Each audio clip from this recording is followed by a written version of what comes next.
சிம்பிளான egg gravy எப்படி பண்ணுறதுன்னு பார்க்கலாம். இப்போ வந்து கொஞ்சோண்டு ஆயில் ஊற்றிக்கலாம். பேனில் 3 முட்டையை அடித்து மிக்ஸ் பண்ணிக்கலாம். அதில் கொஞ்சோண்டு சால்ட்டு போட்டு மிக்ஸ் பண்ணிடுங்க. அது ஆம்லேட் மாதிரி போட்டு எடுத்துகிட்டு க்யூப்ஸாக கட் பண்ணி எடுத்து வச்சுக்கலாம். நெக்ஸ்ட்டு ஒரு பேன் வச்சுட்டு கொஞ்சோண்டு ஆயில் ஊற்றிக்கலாம்.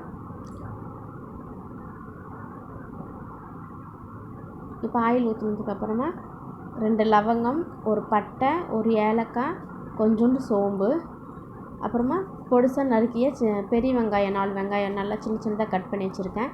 அது போட்டு நல்லா வதக்கலாம்.